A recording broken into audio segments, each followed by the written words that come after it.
Eu nunca contei isso pra ninguém além da irmã Maria, e mesmo assim foi porque ela me viu chorando no banheiro da igreja depois do culto. Não é que eu tenha vergonha, mas como explicar uma coisa dessa sem parecer que estou inventando ou que perdi o juízo? Até eu, se ouvisse uma história igual, ia desconfiar. Mas aconteceu. E não foi sonho, não foi delírio de febre, não foi nada que a gente possa botar num prato e dizer, ah, é só isso. Foi real. Tanto que até hoje, quando fecho os olhos, sinto o cheiro daquele lugar. Tudo começou numa terça-feira, dia de oração na congregação. Eu tinha chegado cedo para ajudar a arrumar as cadeiras, como sempre. O irmão Paulo já estava lá, varrendo o chão de terra batida do salão. Ele sempre chegava antes de todo mundo, dizia que era para preparar o caminho do Senhor. Naquele dia ele estava mais calado que o normal, só mexendo os lábios em silêncio, como se estivesse conversando com Deus sem fazer barulho. Eu não perguntei nada, cada um tem seus jeitos de orar. O sol estava quente, mesmo sendo ainda de manhã.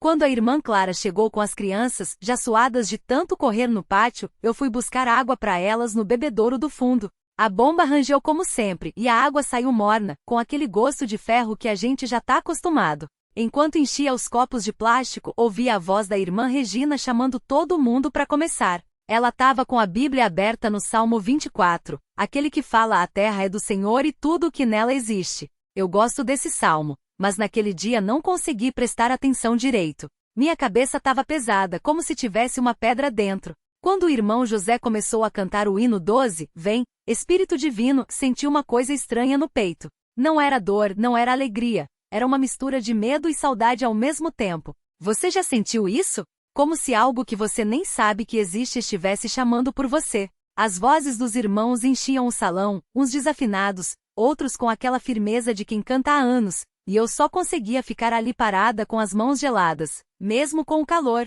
De repente tudo ficou branco. Não foi como apagar a luz, não. Foi como se alguém tivesse jogado um balde de leite sobre os meus olhos. Só que não doía, não cegava. Era uma claridade que entrava em mim, não queimava. E então eu não estava mais no salão. Tava num lugar que não tinha chão, ou melhor, tinha, mas era como se eu estivesse flutuando sobre ele. Não tinha paredes, não tinha teto, só uma luz dourada que vinha de todo lado, sem sombra, sem cantos. E o cheiro? Como eu posso explicar? Era como pão assando, mas sem farinha. Como flor, mas sem perfume. Como chuva limpa, mas sem terra molhada.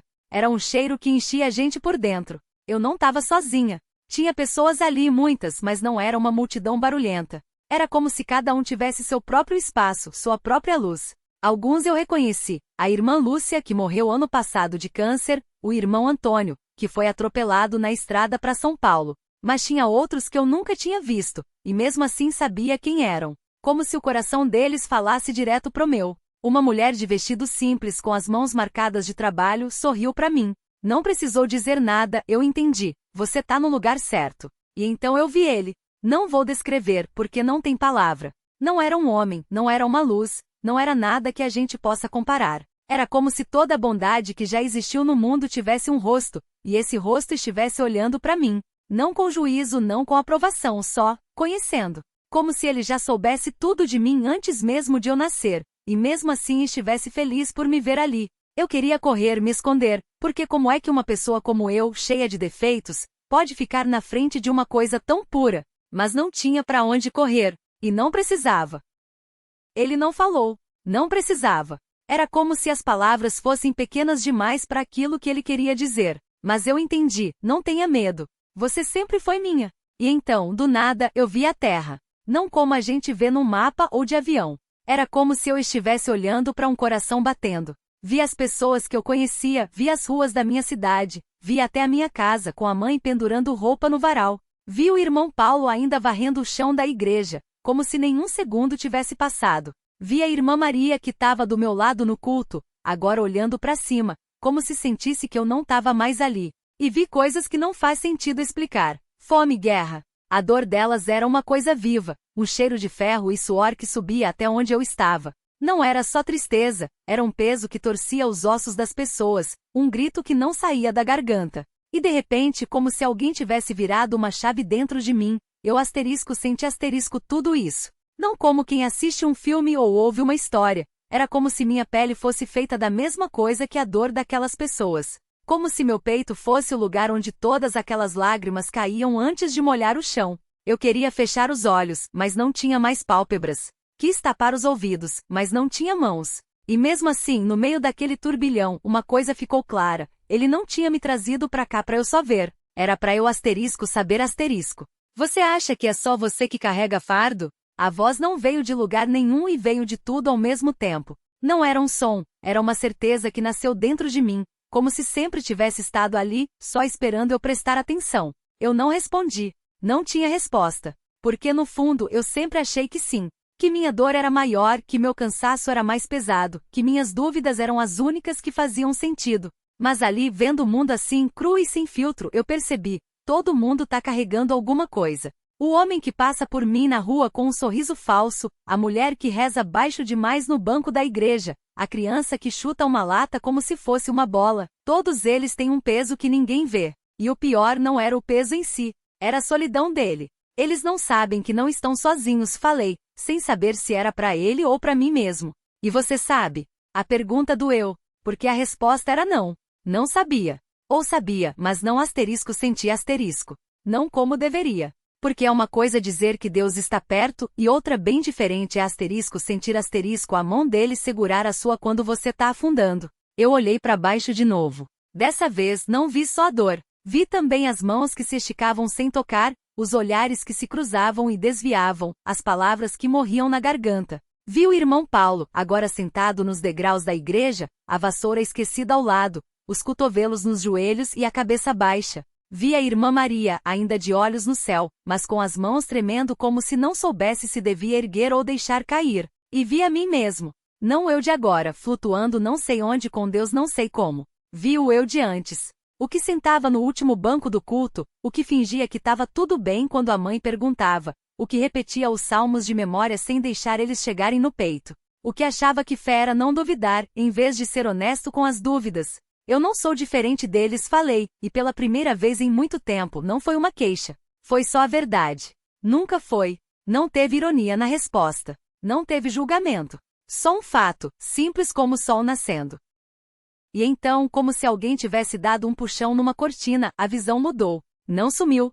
Só ficou, mais perto. Mais minha asterisco. Eu vi a minha rua, o cheiro de terra molhada depois da chuva, o barulho do vento nas folhas da mangueira do quintal. Vi a minha mãe, agora dentro de casa, enxugando as mãos no avental, olhando pro relógio como se sentisse que alguma coisa estava errada. Vi o meu quarto, a cama desfeita, o caderno aberto na mesa com anotações do culto que eu nem tinha terminado de copiar. E vi o espelho. Não tinha ninguém nele. Por um segundo, o pânico subiu pela minha garganta. Asterisco onde eu tô. Asterisco o que eu sou agora. Asterisco mas antes que o medo engolisse tudo, uma coisa me chamou a atenção. No canto da pia, perto da escova de dentes, tinha um bilhete. Não lembrava de ter escrito. Não lembrava de ter visto asterisco antes. Com mãos que de repente estavam ali de novo, quentes, pesadas, reais eu peguei o papel. A letra era minha, mas as palavras não. Asterisco, não é sobre onde você tá. É sobre pra onde você vai. Asterisco. E então eu entendi. Não era sobre ter todas as respostas. Não era sobre não ter medo, não ter dúvidas, não ter dias ruins. Era sobre andar mesmo quando o caminho não faz sentido. Mesmo quando os pés doem. Mesmo quando a gente não vê nada além da própria sombra. Eu respirei fundo. O ar cheirava a casa. Cheirava a vida.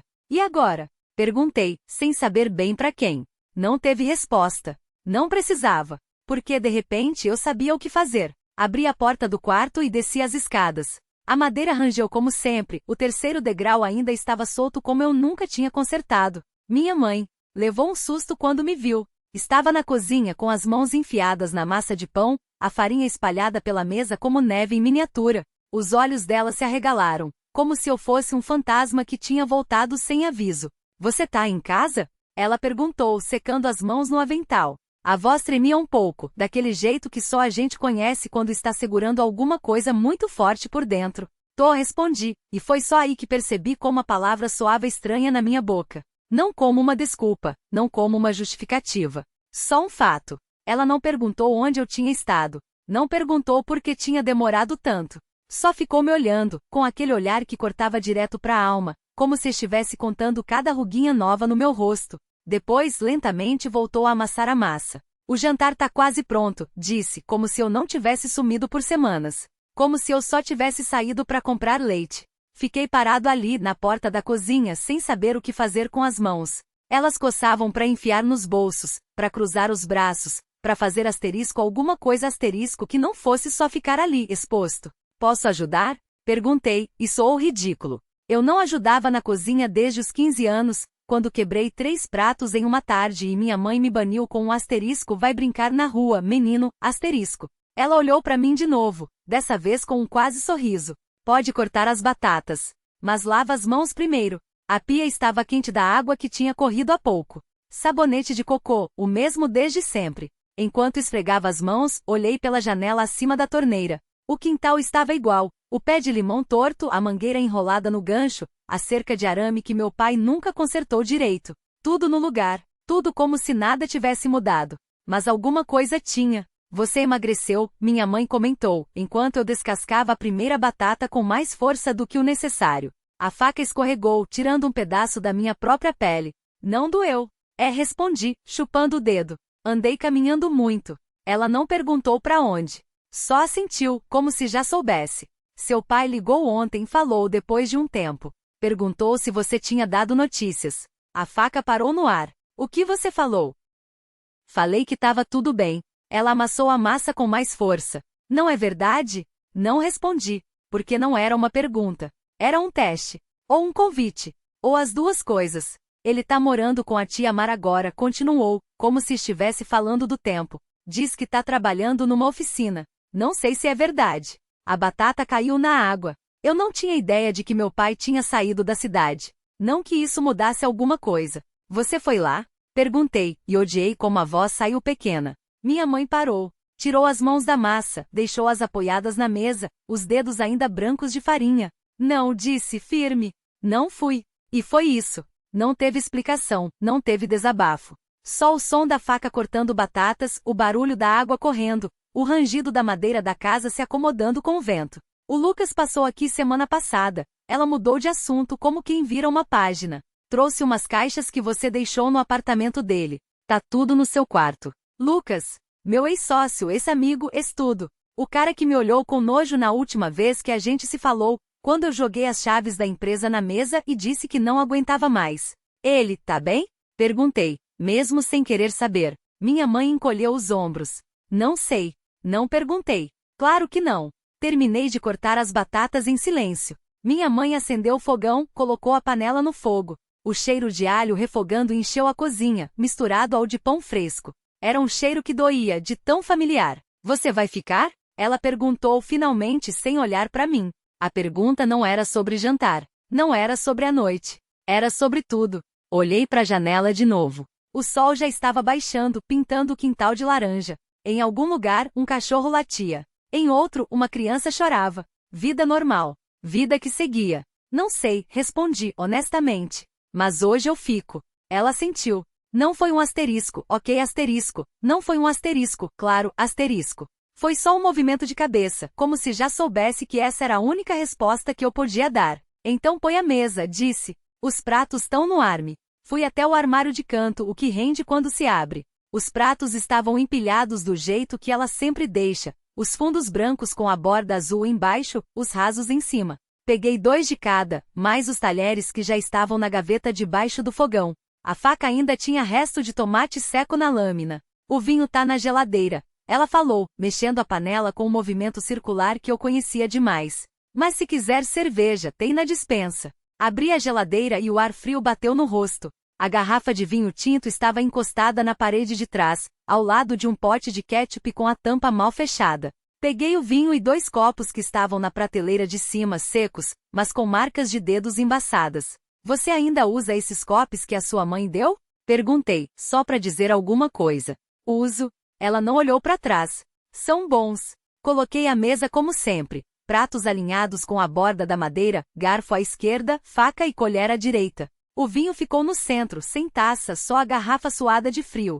Quando terminei, ela já estava servindo a comida, um refogado de frango com batatas, aquele molho espesso que gruda no arroz. O cheiro me apertou a garganta. Sentamos em silêncio. O primeiro garfo foi dela. Eu esperei. cortando um pedaço de frango que desfiou fácil. O gosto era o mesmo, sal na medida, alho dourado, um toque de limão no final. Comida de casa. Comida que não se faz para impressionar. Você tá mais magro, ela falou, mastigando devagar. Ando comendo mal. Sempre comeu. Dei de ombros. Não tinha resposta para isso. E o trabalho? Tá lá. Ela não insistiu. Sabia que quando eu não queria falar, não adiantava forçar. Tomou um gole de vinho. Deixou o copo na mesa com um baque surdo. A sua irmã ligou semana passada, disse de repente. Perguntou se eu tinha notícias suas. O que você falou? Que não. Engoli em seco. A batata estava quente demais. Ela tá grávida, completou. 4 meses. Não respondi. A notícia doía como um soco no estômago, mas não por causa da gravidez. Era o fato de que eles seguiram em frente. Que a vida deles não tinha parado esperando eu resolver a minha. Você deveria ligar para ela, ela falou baixinho. Sei. Mas não ia ligar. Não hoje. Terminamos de comer sem pressa. Ela recolheu os pratos enquanto eu enxaguava os copos na pia. A água quente queimava os dedos, mas eu deixei correr mesmo assim. Quando virei, ela estava encostada no balcão, os braços cruzados, olhando para mim como se estivesse medindo algo. O quarto tá do mesmo jeito, disse. Se quiser dormir. Não perguntei se tinha alguém usando. Não perguntei se ela tinha arrumado as coisas que eram minhas. Só sequei as mãos na toalha pendurada no gancho e balancei a cabeça. Obrigado. Ela não respondeu. Subi as escadas com o peso de cada degrau na perna. A porta do quarto estava fechada. Girei a maçaneta devagar, como se pudesse acordar algo que estivesse dormindo lá dentro. A cama ainda tinha o meu travesseiro. A colcha estava esticada, mas com uma dobra no canto esquerdo, o lugar onde eu sempre sentava para calçar os sapatos.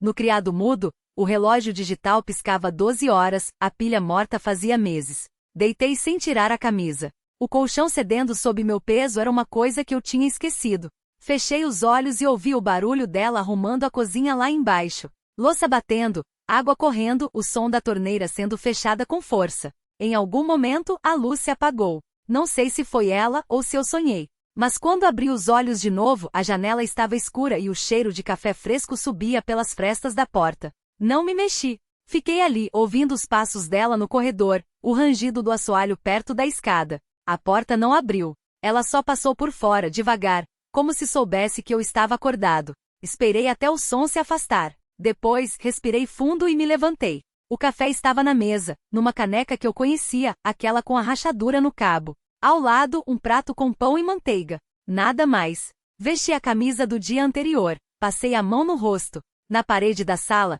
o relógio de parede marcava 6:30. O sol ainda não tinha nascido direito, mas a claridade azulada entrava.